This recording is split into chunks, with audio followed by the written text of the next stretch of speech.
Oui, tu me disais donc l'aide. Particularité de cette A8, c'est qu'elle atteint le niveau 3 au niveau de l'autopilote, De donc de l'autopilote, pilotage d'accord. automatique, Oui. et donc qui n'est pas encore légalisé en Belgique. Donc en Allemagne, ça l'est.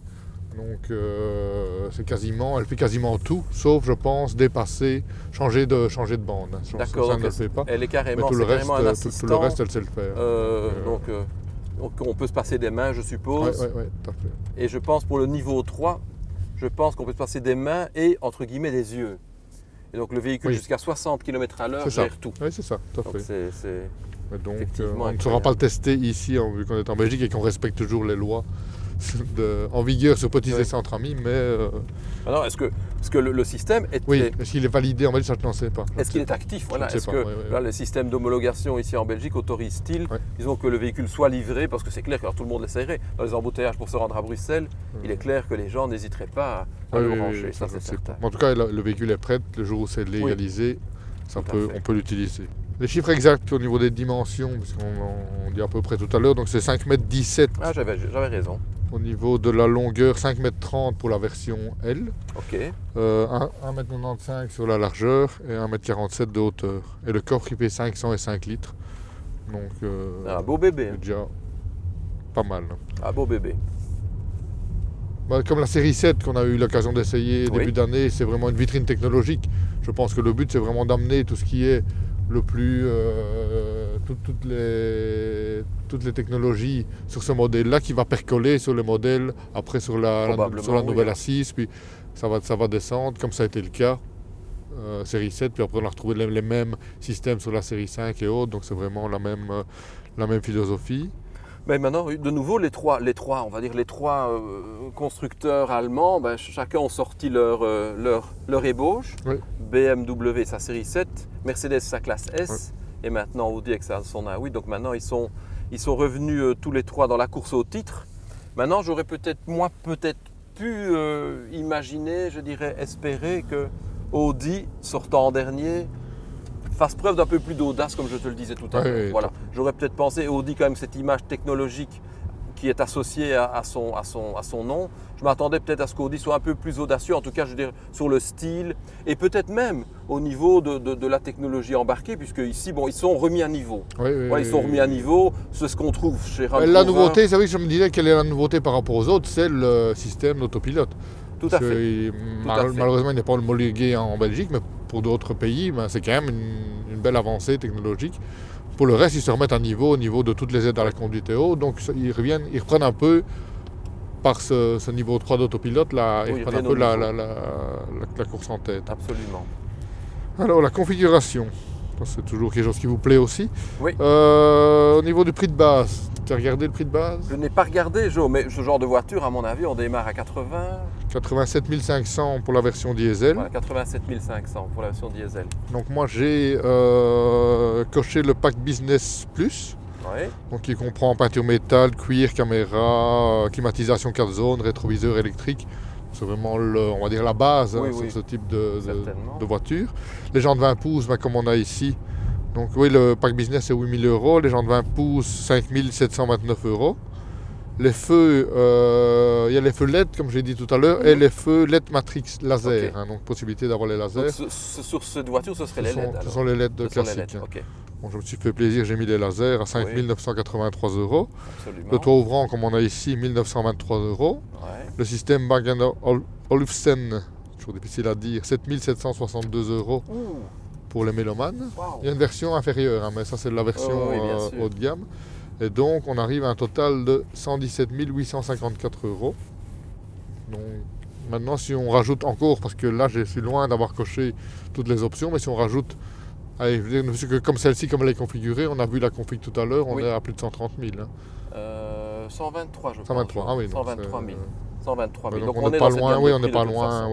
C'est déjà un certain budget, ça il faut l'avouer. Mais je dis encore une fois, pour la clientèle à laquelle elle s'adresse, ce sont des chefs d'entreprise, ce sont des personnes qui occupent certainement des hautes fonctions.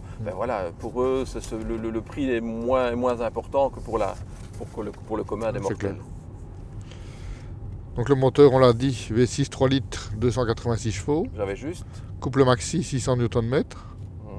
On a une boîte auto de type Tiptronic à 8 rapports, c'est le grand classique chez Audi. Donc là, il y a de nouveau pas d'innovation, mais des valeurs sûres. Oui. Au niveau du châssis, donc là c'est la nouveauté. Donc ils abandonnent le 100% alu, comme c'était le cas chez Audi, au profit du magnésium et d'un composite carbone. Donc pour certaines parties, non pas pour tout. Ça permet un gain de poids tout simplement. Oui, c'est ça, toujours le but. Et de rigidité. Hein. Oui. Ici le châssis est plus rigide et pour un poids qui est quand même avoisine quand même les 2 tonnes. Donc on est à 1975 kg à vide. Oui, donc on est aux 2 tonnes, effectivement. Avec des freins de taille conséquente, on les a détaillés tout à l'heure. Sûrement des 3 pistons. Forcément, pour pouvoir arrêter la voiture. Parce qu'il est quand même, de toute façon, il est capable de performance tout à fait stratosphérique aussi, hein, malgré tout. Oui, tout à fait. C'est quand même un véhicule qui pousse fort. Plus de 250 limiteurs à 250 km/h, donc on peut aller vite. À mon avis, le 0 à 100, il doit être... 5 secondes 9. Ouais, j'allais dire, il doit être en dessous des 6 secondes, donc... Ça reste quand même de belles performances pour le gabarit de l'engin. Et ici, donc, on a la suspension pneumatique classique. Oui. Et est annoncé pour les versions ultérieures un amortissement spécifique. Donc un amortissement piloté spécifique qui va vraiment faire un peu de tout de manière intelligente. Donc, tu vas descendre de la voiture, il va remonter la voiture. Tu vas arriver à certains endroits stratégiques, il va aussi adapter la suspension en fonction de... Comme on avait pu le voir sur la Tesla, je pense. Où tu arrives ici, tu arrives à un Dodane, il va remonter. Donc il va lire la route en fait. C'est ça. Il va lire la route, donc il va déceler si la route est bosselée. Sur la droite, la suspension va moduler, les amortisseurs vont être un peu plus souples du côté droit et inversement. Ouais, c'est pas mal ça, effectivement. Bien que celle-ci a déjà des amortisseurs l'amortissement ici... On peut régler la hauteur de cœur. Dire, mais c'est pas, il faut le régler, que là, ce sera... Ici, ou alors s'il est en réglage automatique, mais ici, on a une suspension sport, une suspension adaptative malgré tout, parce qu'on l'a vu, la caisse descend légèrement et la suspension peut être durcie ou assouplie en fonction du choix. Là, l'idée, c'est vraiment une suspension intelligente qui, en fonction de certains endroits de la route, va s'adapter. Donc là, c'est plutôt pas mal. Transmission intégrale permanente, quattro. Toujours chez Audi. Donc sur les gros modèles. Parce que sur les modèles, sur les A3 par exemple, c'est l'Aldex. Hein. Oui, mais je parle sur les hauts. Oui, sur les gros modèles. Ils utilisent leur technologie à plein pot. Sécurité active et passive, comme toujours, très valorisée chez Audi. Hein, de par cette transmission et de par toutes les aides à la conduite. Et donc possibilité d'avoir, ici on ne les a pas je pense, mais les 4 roues directrices en option. Oui. Donc pour manœuvrer en ville un tel véhicule, je crois que c'est pas oui, parce qu'elle est longue. Donc je pense que comme on l'avait pu le découvrir sur la Panamera, eh bien c'est vrai que les roues directrices permettent vraiment d'avoir une aisance et une grande facilité dans les manœuvres. Et même sur route, à vitesse élevée, effectivement, c'est quelque chose qui est très perceptible. Et donc consommation cycle mixte, 5,6 litres. Oui. Donc, ce qui est pas mal, hein, Tout à fait. Pour le poids. Maintenant, apparemment, elle a un petit subterfuge, parce qu'elle dispose quand même d'un petit moteur électrique. C'est pas une hybride, loin de là, non. Mais elle dispose quand même d'un petit moteur électrique qui permet, si tu es dans une ligne droite en lancée, qui va faire tourner le... Je l'ai constaté. Tu verras tout à l'heure, si on reprend l'une ou l'autre route, tu pourras le constater avec moi, Jo. Lorsque j'étais sur un faux plat ou légère descente, le moteur s'est arrêté et le véhicule continuait sur sa lancée. Oui, c'est l'électrique et je sentais vraiment qu'il était légèrement tiré. Et puis dès qu'il est revenu sur le plat, avec le poids qui reprenait évidemment, qui reprenait, on va dire, sa pleine puissance, eh bien le véhicule directement redémarrait avec son moteur thermique. Oui, c'est exactement ça. Donc c'est un petit bonus. C'est pas loin d'être une hybride, parce qu'une hybride va arriver, j'imagine, mais c'est vraiment un petit plus qui permet d'abaisser encore, de gagner quelques centièmes de litre, à mon avis. Certainement. Et ton ressenti, toi, au volant de la voiture?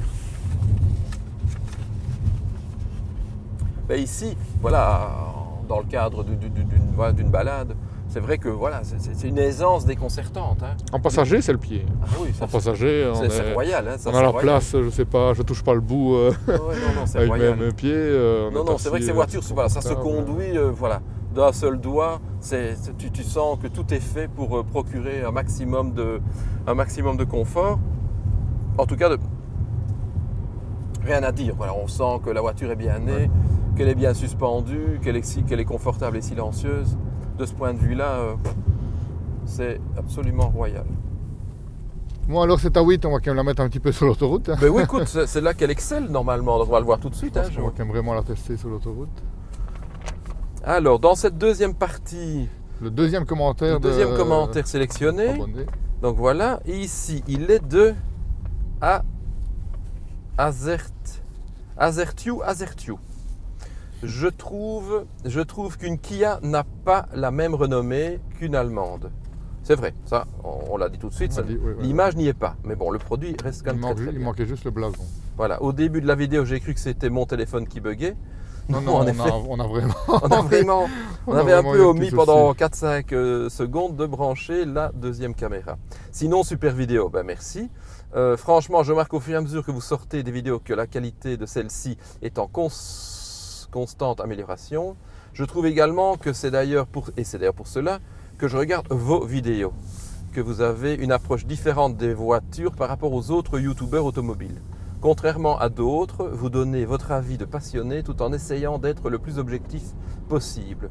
Et la complémentarité que vous avez rajoute un petit plus.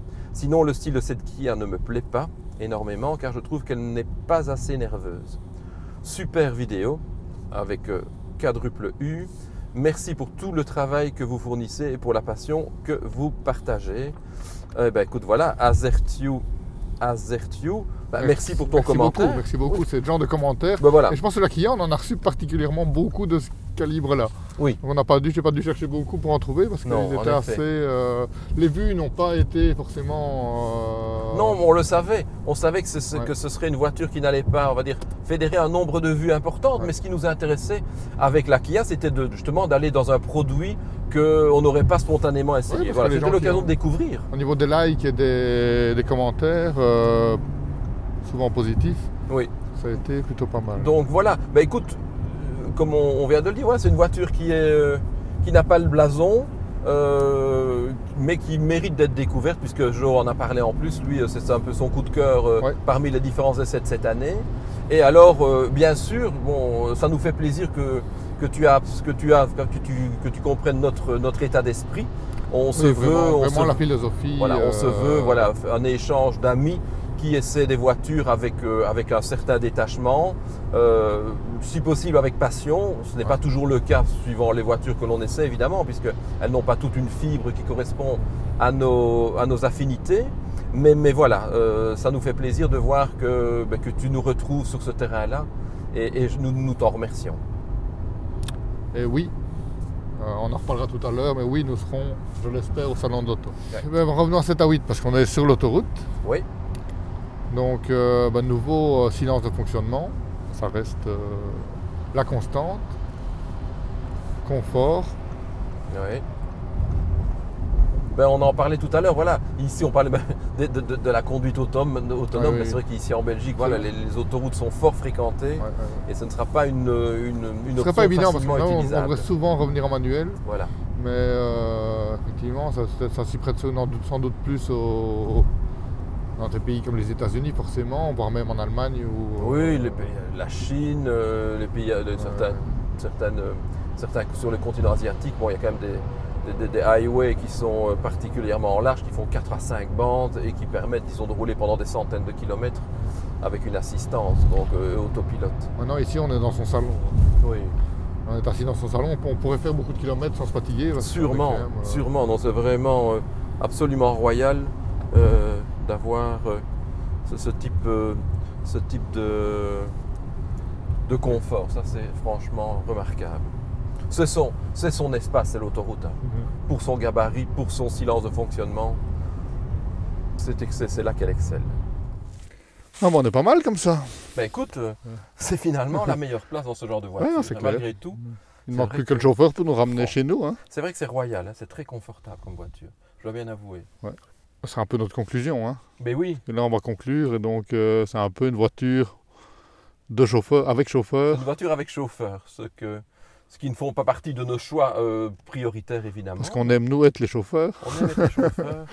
Modestement, les pilotes, ça comme maintenant, allez, je veux dire, pour faire, on a la place chauffeur, mais pour faire beaucoup de routes, pour partir en vacances, faire un voyage ou faire, Oui, faire beaucoup de routes, c'est royal. Hein, c'est exceptionnel, oui. Confort royal. Pour les gros rouleurs, pour ceux qui doivent même prendre le volant et effectuer plus de 50 000 km par an, c'est vrai que c'est une voiture qui est fabuleuse. Quand on peut se le permettre, c'est exceptionnel, évidemment, de rouler dans ce genre d'auto. Et ceux qui doivent se faire conduire ou qui peuvent se permettre de se faire conduire, alors là, c'est encore un cran au-dessus. C'est clair. C'est clair, c'est pas une voiture plaisir, mais ça, c'est pas la philosophie d'Audi de le vendre comme une voiture Sûrement plaisir.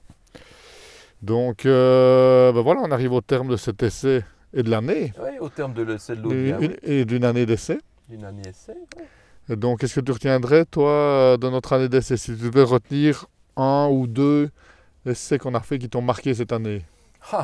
Alors, comme ça, à froid, parce qu'on n'en a pas parlé tous les deux, je dois bien avouer que j'ai été fort agréablement impressionné par la maîtrise de la technologie de Porsche, avec sa Panamera hybride, pour avoir l'occasion de rouler régulièrement dans la même technologie, mais de la génération précédente.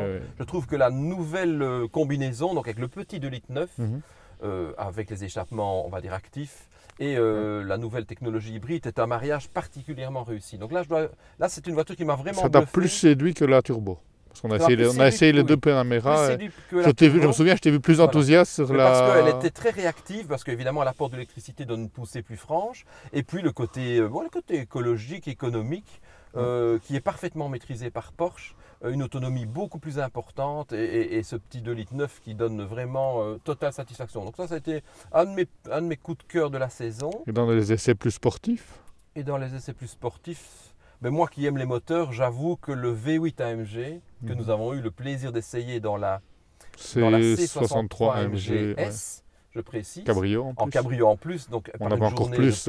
Oui, là, c'était contrairement maintenant, il c'est beau. Ça, voilà.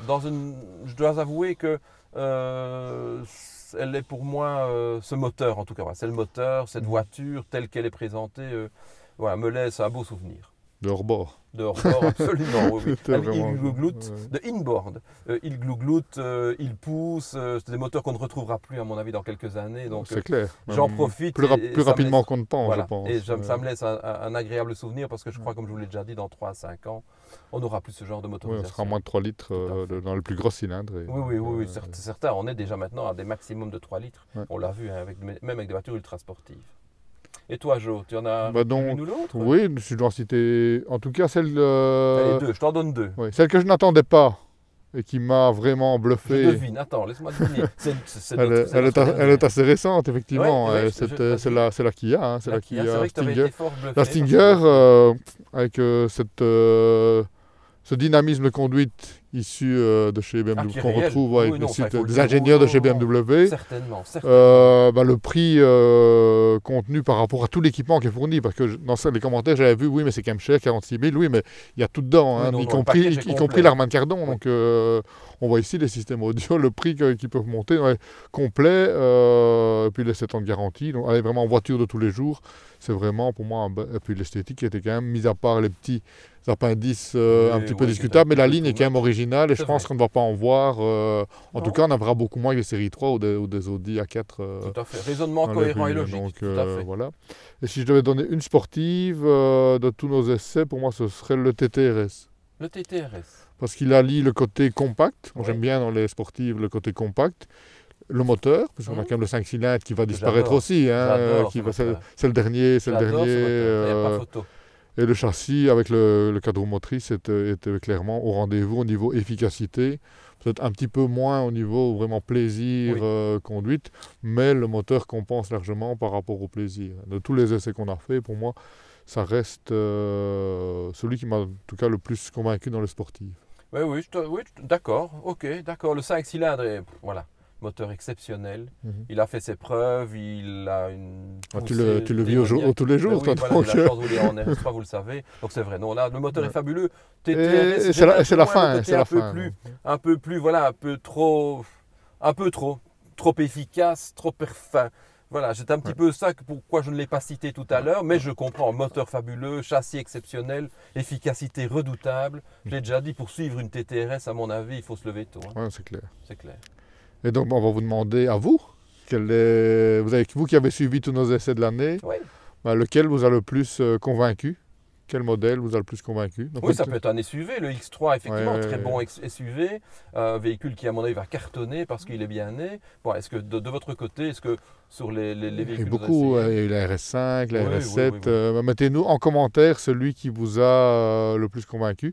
On est curieux. On est à l'écoute, en effet. On est curieux, comme ça nous aiguillera aussi pour la prochaine année qui va venir, pour 2018. On va voir un peu, en fonction de vos réponses, ce qui vous plaît. Et donc, on essaiera un peu de combiner ce qui vous plaît avec ce qui nous plaît. Parce qu'on le répète, on fait ça, on ne gagne rien. On fait ça pour le plaisir. Donc, on va toujours orienter nos choix vers des modèles plaisir, sinon ça ne sert à rien, On essaiera peut-être d'inclure l'une ou l'autre voiture à propulsion électrique. Oui, ça on a dit qu'on le ferait, on va quand même essayer d'avoir la i3S, on va quand même essayer de l'avoir. C'est un petit véhicule qui a du succès, qui est performant en i3S, et je voudrais un petit peu voir qu'est-ce qu'on peut avoir comme sensation de conduite avec ce genre de voiture. Donc ça, j'aimerais aller le décrocher, puis il y a beaucoup de nouveautés qui s'annoncent pour l'année 2018, donc je pense qu'on aura, je l'espère en tout cas, toujours le plaisir de les partager avec vous. Encore beaucoup de SUV, je pense que des SUV, on va en connaître. Là, pour l'instant, on va dire qu'il m'attraque. Je pense qu'il y a le Tiguan, il y a le T-Roc. Le X2, donc je crois qu'il y aura du choix. Le X2 et le nouveau V40 aussi de chez Volvo. Donc toutes les marques vont avoir leur petit SUV qui se situera entre les crossovers urbains et les SUV classiques. Donc on va essayer ça. Et puis on va vous donner la parole, une fois n'est pas coutume. Donc, c'est vrai que souvent, vous nous posez des questions, quand c'est assez personnel, on ne répond pas parce qu'on n'a pas envie, on ne fait pas ça pour ça, et donc on n'a pas envie de dévoiler, trop en dévoiler sur nous, c'est pas le but, on laisse ça à d'autres qui le font très bien.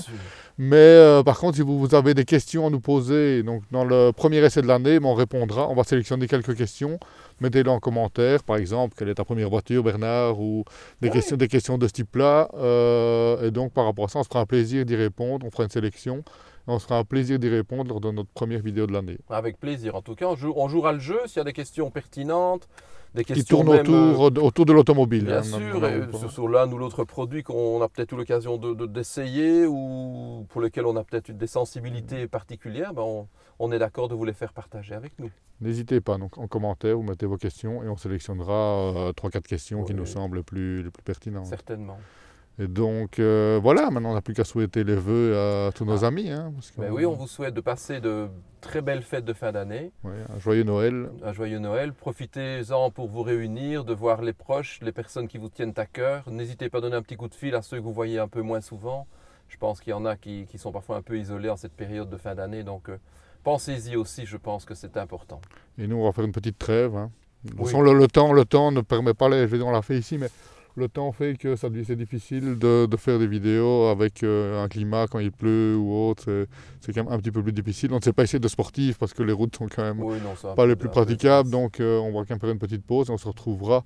On va essayer d'aller au salon. On peut se donner rendez-vous au salon de l'auto Belgique. On va essayer de se faire inviter. Absolument. Et d'aller, là on fera peut-être une vidéo dans le salon où on tournera quelques modèles. On va essayer de se pousser là-bas, essayer de vous proposer une petite vidéo hivernale indoor du salon de Bruxelles. Donc on se retrouve là-bas pour la prochaine vidéo. Donc ce sera, à mon avis, vers la mi-janvier. Oui, c'est ça. Eh bien, bonne année à tous. Bonne année, On se retrouve en 2018. Bonne année Bernard. Merci, que tout se passe bien en famille. Écoute, pour toi également. Salut à tous. Salut, à la prochaine. Salut Jo.